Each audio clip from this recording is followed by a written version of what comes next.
김영미 시인님 만나 뵙게 돼서 반갑습니다. 네, 저도 반갑습니다. 네, 아우, 이렇게 새소리가 들리는 곳에서 네. 우리 시인님 뵈니까 너무 좋습니다. 네, 너무 정겹죠. 새들이 제가 초대했어요. 인사 좀 드리라고. 귀한 분들 그러셨군요. 오셨다고. 우리 김영미 시인님께서는 이렇게 이제 시를 쓰시게 된 어떤 직접적인 이유나 뭐 배경이 있다면 어떤 게 있으세요? 네, 뭐 별다르게 이유나 배경 같은 건 크게는 없었고요. 이제 저는 원래 예전에는 이제 그림을 그리던 사람이고, 저는 이제 그 화가의 길로 가고 싶었던 사람이었는데, 이제 여차여차해서 그 꿈을 접게 됐어요. 저희 때만 해도 가장 형편상 미대를 가려면 대생이나 그런 학원을 통해서 좀 공부를 해야 되는데, 저 같은 경우는 그럴 만한 여력은 없었거든요. 그래서 그냥 예전부터 글은 항상 같이 썼었어요. 뭐 누구나 글 쓰시는 분들은 뭐 소녀적에 뭐는 그 문학소녀였듯이, 저도 뭐 대회 나가면 이제 상을 주고 하니까 그냥 나는 그때만 해도 이제 잘 모를 때니까 글은 혼자서도 써도 된다고 생각했지만, 그림은 좀 배워야 된다고, 테크닉이 필요하다고 생각을 해갖고 항상 미술부 활동을 했어요. 그리고 글 쓰는 거는 항상 가도 뭐 상을 주니까 내가 그냥 잘 쓴다고 생각을 했거든요. 근데 이제 어떤 계기를 통해서 이제 저 아이들 학교에서 이제 제가 이제 학교 선생님들한테 이렇게 편지를 써서 이렇게 보내곤 했는데, 아마 그 선생님들이 좀 남다르다고 생각을 했나 봐요. 그래서 교육청에서 그 실시하는 아이는 그림을 그리고 엄마는 글 쓰는 그런 대회가 있었어요. 그래서 거기 참여해서 상을 받고, 그거를 계기를 통해서 이제 몇 번 자주 학교에서 자꾸 내보내더라고요. 그런 100일장만 있으면. 그러다 보니까 이제 문협에서 연락이 와갖고, 그래서 이제 등단을 하게 됐는데, 제가 막상 글을 써보니까 진짜 알아갈수록 힘든 게 또 글쓰기 작업이더라. 그래서 진짜 너무 예전에는 너무 오만이었다, 그런 생각이 참 많이 해요. 그래서 요즘은 좀 더 조심스러워지고 그러는 것 같아요. 네. 또 그게 또 연륜이 아닌가 싶어요. 네. 이렇게 그래서 이제 앞으로 선생님께서 이렇게 시를 쓰실 때 그런 또 겸손함을 가지고 시를 쓰시는데, 그 시의 소재나 뭐 주제가 있다면 어떤 게 있으세요? 제 글이 지금 전반적으로 보면 그런 소시민들의 그 삶의 애환 같은 거가 참 많이 제 글에서 많이 나타나더라고요. 그래서 좀 더 이제 제가 추구하고자 하는 건 좀 더 철학적이면서도 쉬운 시를 쓰고 싶어요. 그러니까 저는 그렇게 어렵게 쓴다는 생각은 안 하는데, 대부분의 사람들이 제 시가 좀 어렵다는 얘기를 좀 가끔 하시더라고요. 그래서 조금 좀 더 쉽게 다가갈 수 있는 시를 쓰고 싶어요. 예를 들면? 저는 그래요. 이제 하나의 모티브를 가지고 여러 방면으로 이렇게 생각을 할 수 있게끔, 예를 들어서 나무 하나를 봐도 그 나무 하나에서 꿈을 읽는 분도 있고 휴식을 읽는 분도 있고, 또 나름대로의 그런 웅대한 장엄함 같은 거, 삶과 죽음 같은 거를 다 느낄 수 있는, 그러니까 제 글을 통해서 다각도로 뭐 여러 가지 뭐 이렇게 다각 렌즈를 통해서 볼 수 있는 그런 것이, 그 느낌이 이렇게 좀 다각적으로 이렇게 와닿을 수 있는 그런 글을 쓰고 싶은 게 제 꿈이기도 해요. 이제 그런 게 사실 또 얼른 알아듣기는 좀 이제 어려운데, 우리 선생님께서 이제 노가리를 쓰시게 된 그런 아주 정말 작은 그런 뭐가 있던데, 그 노가리 쓰시게 된 배경이 있다면? 그게 이제 제가 이제 시집을 발간하면서 함께 이렇게 친하게 지내는 여류 시인 2명이 있어요. 그래서 우리 이제 그러니까 출판 기념회를 우리끼리 갖자 그러면서 이제 같이 저녁 식사를 하고는, 왠지 헤어지기가, 저희는 만나면 서로 헤어지기가 싫은 거예요. 그래서 셋이서 그냥 간단한 그 노래바를 가갖고 소주랑 그 노가리 안주를 시킨 거예요. 그런데 글쟁이들, 글 쓰는 사람들 아니랄까봐 한이가 노가리 눈이 너무 슬퍼 보여 그러는 거예요. 그러면서 그러면 우리 노가리에 대해서 한번 각자 시를 한 편씩 써갖고 한번 서로 이렇게 발표를 한번 해보자, 그런 얘기가 있었어요. 그래서 진짜 저는 그날 가면서 이제 핸드폰 메모장에다가 노가리 앞에서라는 시를 썼어요. 써갖고 약간의 교정을 통해서 나온 게 노가리 앞에서예요.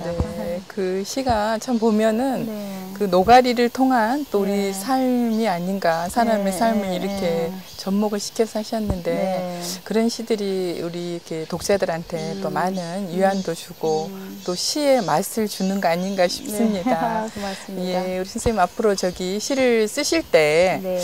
아, 나는 좀 어떻게 한번 이렇게 앞으로의 그 행보를 좀 시인으로서 해보고 싶다. 내 인생에 그런 네. 뭐 계획하신 게 있으신가요?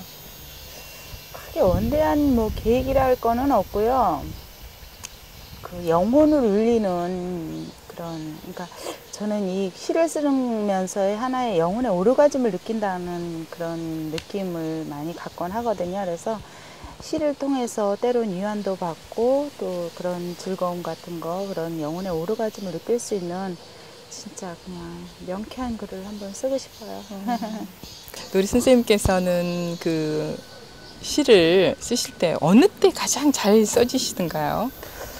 전에는 제가 육필로 많이 썼거든요. 일기 형식으로. 저는 매일 일기를 쓰면서 그게 이제 시가 되고 그랬었는데 요즘은 이렇게 컴퓨터 앞에서 자판을 통해서 이렇게 글이 써져요. 그래서 저는 글이 주로 업무 중에 업무 중에 이렇게 잠시 짬이 났을 때 그때 그냥 이렇게 몇 자 두드려가면서 이렇게 시상이 떠올랐을 때 그거를 하나의 그걸 모티브를 삼아서 이렇게 글이 써지기도 하더라고요. 그래서 대낮에. 예, 낮에도 그렇고, 예, 오히려 그러고 저는 그래도 주로 밤에 제가 밤에 보통 저는 12시 이전에 잠을 자보지를 못했어요. 거의 보통 1시, 2시쯤 잠이 들거든요. 그래서 거의 밤에 더 이렇게 집중되고, 그러니까 예전에는 제가 항상 이렇게 전기불이 있음에도 항상 저는 이렇게 촛불을 켜는 걸 참 촛불을 좋아했거든요.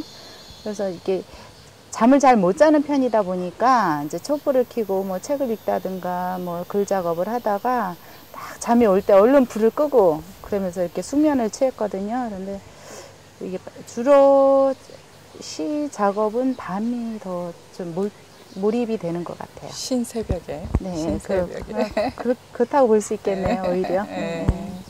그렇게 잠을 못 잔다는 건 뭐 또 여러 가지 그 상념이 많아서 그러시겠지만 뭐 좀 정말 나를 쥐세우는 때도 있잖아요. 예, 예, 참 예. 많은 편이에요, 예, 저 같은 뭐 경우는. 특별한 뭐 어떤 이야기가 있으면 거기에 대한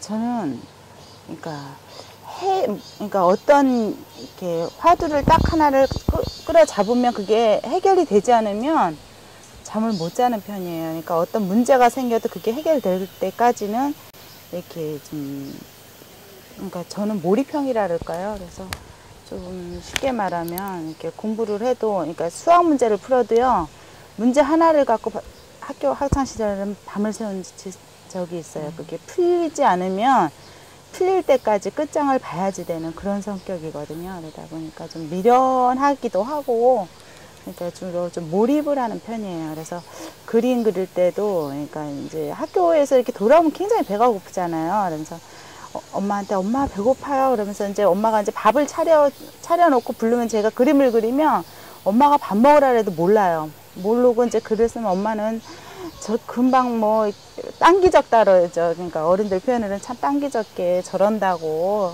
이렇게 밥을 먹으라 그래도 그럼 오히려 엄마가 밥 먹으라고 막 깨우면 짜증을 막 좀 내요. 그러니까 제가 뭐를 할 때는 누가 주변에서 말도 시키면 안 되고 막 그러니까 좀 약간의 그런 어떻게 보면 좀 미련한 거 같기도 해요. 그런 것도 있는 것 같아요. 또 뭐 예술 하시는 분들이 사실 그런 자기 고집이 없으면 이렇게 이뤄나가기가 쉽진 않잖아요. 이 시인을 둔 아이들의 표정은 어떤지 궁금하네요.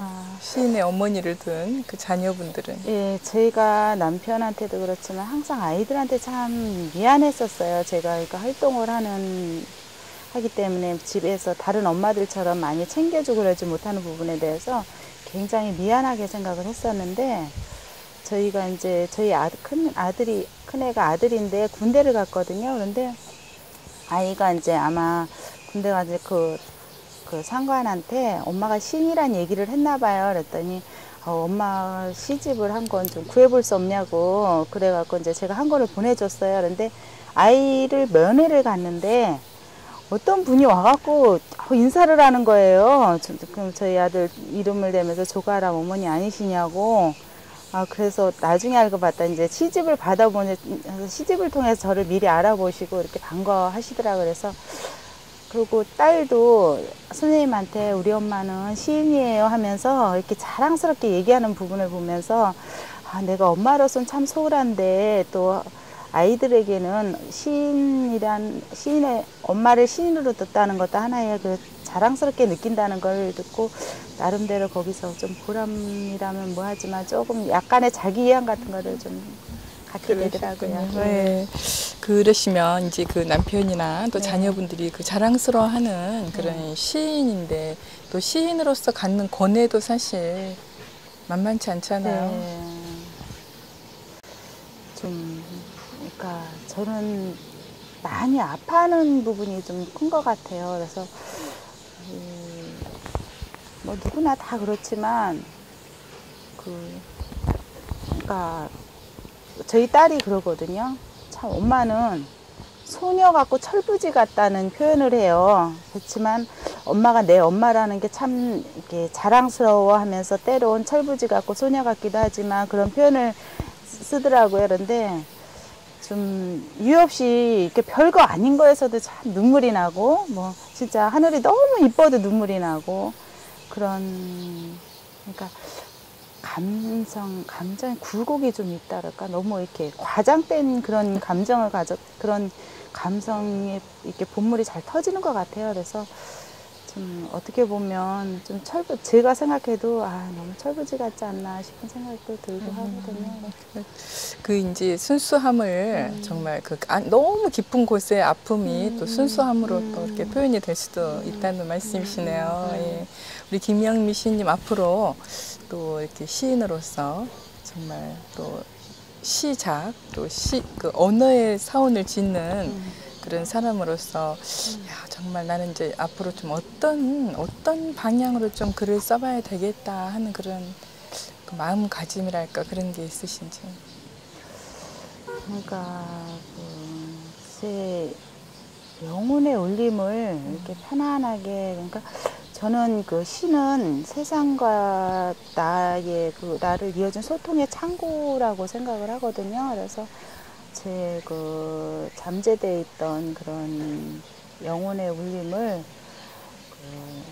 그러니까 뭐 그렇게 화려하거나 뭐 그렇지 않아도 이렇게 사소한 일상생활이라든가 그런 걸 통해서 그 시인의 눈으로 이렇게 따스하게 바라보면서 이렇게 표현해 나가는 그러면서도 철학이 묻어나는 그런 시를 쓰고 싶어요.